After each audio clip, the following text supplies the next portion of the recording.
Bismillahirrahmanirrahim. Alhamdulillahirabbil alamin. Allahumma shalli wa sallim wa barik ala sayyidina Muhammadin wa ala ali sayyidina Muhammad. Menjalankan sunnah dari Nabi besar Muhammad SAW itu adalah perkara yang agung. Selain daripada diperintah oleh Allah Subhanahu wa taala dan juga itu merupakan salah satu tanda menjalankan sunnah, tanda kecintaan kita kepada Allah Subhanahu wa taala dan Rasulullah SAW.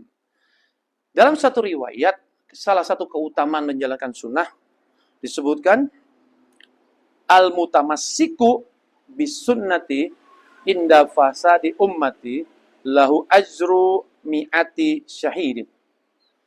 Orang yang memegang dengan kuat, yaitu selalu melakukan sunnah-sunnah Nabi besar Muhammad SAW pada saat di mana zaman tersebut sudah rusak, maka baginya, yaitu yang menjalankan istiqomah, memegang, tetap menjalankan sunnah Nabi besar Muhammad SAW, di mana zaman orang sudah tidak peduli dengan sunnah-sunnah, maka baginya akan mendapatkan pahala 100 pahala orang yang syahid. Subhanallah.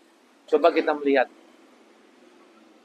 Apakah sekarang sudah termasuk kalau kita menjalankan sunnah tersebut, mendapatkan pahala 100 syahid tersebut, di mana syaratnya, dia tersebut tetap menjalankan sunnah, di mana pada zaman orang-orang sudah tidak peduli sunnah. Sudah rusak zaman tersebut. Jawabannya, ya. Kenapa? Karena sekarang ini orang-orang jangankan perkara sunnah, yang fardu saja sudah diacak-acak. Dan orang banyak sekali berbuat kemungkaran, kemaksiatan terang-terangan. Mau minum khamr, naudzubillah mendalik, mudah sekali didapatkan. Harganya yang murah, terjangkau. Mau zina, naudzubillah mendalik, tempat-tempat zina terbuka lebar, dan sebagainya, dan sebagainya. Sehingga kalau kita termasuk orang yang masih memegang sunnah di mana zaman sudah rusak seperti itu, dan orang tidak peduli dengan sunnah, maka kita termasuk orang yang mendapatkan pahala 100 syahid. Mudah-mudahan Allah memberikan kepada kita, termasuk golongan orang yang mendirikan sunnah di zaman yang rusak seperti ini. Salah satu di antara kesunahan tersebut yang berhubungan dengan berpuasa di bulan Ramadan, yaitu kita menyediakan orang berbuka puasa. Dalam riwayat disebutkan, man fatra fihi shaiman kana maghfiratan li dzunubihi wa itqa raqabatihi minan nar. Ila akhir hadis. Siapa yang menyediakan makanan berbuka, maksudnya makanan pertama berbuka, untuk orang yang berpuasa di dalamnya, yaitu bulan suci Ramadan, maka itu akan menjadi penghapus dosanya dan pembebasan dari api neraka. Ia akan mendapatkan pahala seperti pahala orang yang berpuasa itu tanpa mengurangi sedikit pun pahalanya. Ini suatu keutamaan yang besar. Lalu para sahabat bertanya, ya Rasulullah, tidak semua dari kita mampu memberikan makanan untuk orang yang berpuasa, karena kita paham dari beberapa sahabat tidak mampu, bahkan tidak punya apa-apa. Makan dan minumnya ini diberikan oleh Rasulullah SAW. Maka Nabi SAW bersabda, Allah akan memberikan pahala ini bagi orang yang menyediakan makanan berbuka untuk orang yang berpuasa, walaupun hanya sebutir kurma, seteguk air, ataupun sehisap susu, sehingga akan mendapatkan pahala yang sama. Dari hadis tersebut, yaitu ada 3 poin. Yang pertama, akan menjadi menghapuskan dosa-dosa orang yang memberikan makan berbuka puasa.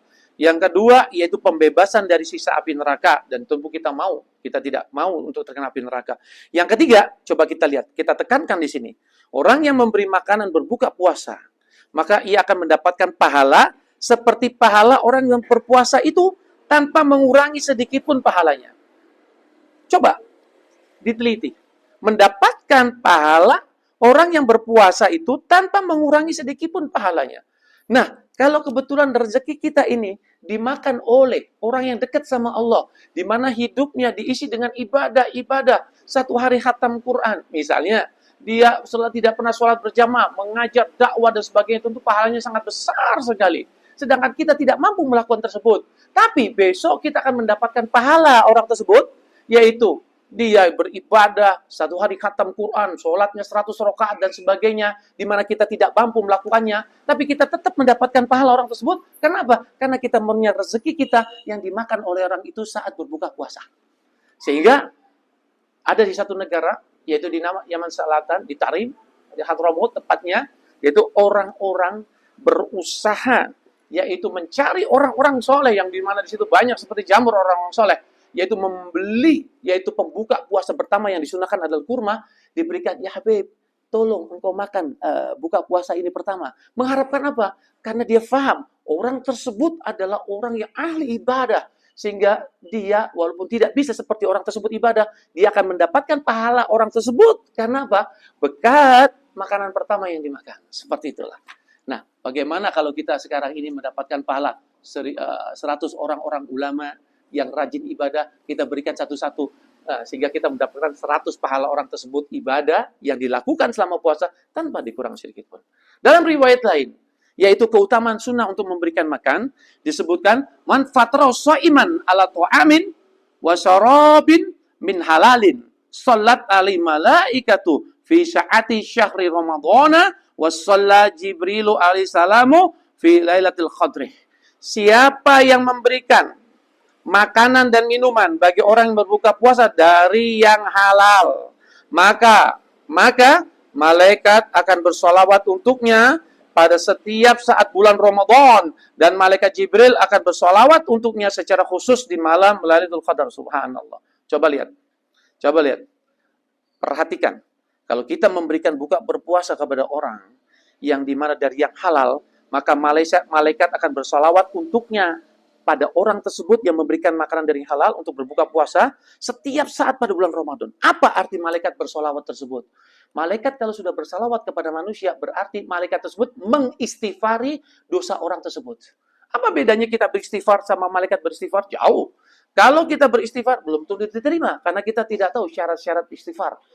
Ulama mengatakan istighfarnya orang akhir zaman, itu perlu diistighfari lagi. Tapi kalau malaikat mengistighfari dosa kita, pasti diterima. Karena malaikat tidak pernah bermaksiat kepada Allah Subhanahu wa Ta'ala. Yang kedua, yaitu disebutkan, maka malaikat Jibril akan bersolawat untuknya secara khusus di malam Lailatul Qadar. Bayangkan, malam Lailatul Qadar, malaikat Jibril, yaitu apa? Bersolawat atau mengistighfari dosa kita. Kalau kita memberikan makanan yang halal kepada orang.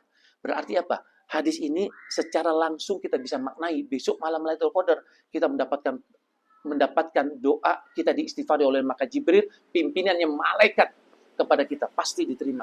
Dan kedua, bisa juga dikatakan, di sini sebutkan, malaikat Jibril akan bersalawat untuknya khusus di malam Lailatul Qadar. Dan ini merupakan salah satu pertanda bahagia, yaitu kalau kita, rezeki kita yang halal, diberikan kepada orang untuk berbuka puasa, maka dilihat, yaitu apa? Kita insya Allah akan mendapatkan malam Lailatul Qadar. Karena apa? Malaikat Jibril mengistighfari dosa kita, yaitu apa? Pada malam Lailatul Qadar. Berarti secara tidak langsung kita ini apa? Dipermudah untuk mendapatkan malam Lailatul Qadar. Wallahu a'lam bishawab. Semoga Allah Subhanahu wa Ta'ala memberikan kepada kita tambahan taufik dan hidayah, termasuk kita golongan orang-orang yang bisa dengan rezeki yang halal kita berikan kepada siapa? Orang-orang yang untuk berbuka puasa. Wallahu a'lam bishawab. Subhanakallahumma bihamdika asyhadu an la ilaha illa anta astaghfiruka wa atubu ilaik. Assalamualaikum warahmatullahi wabarakatuh. Alhamdulillah.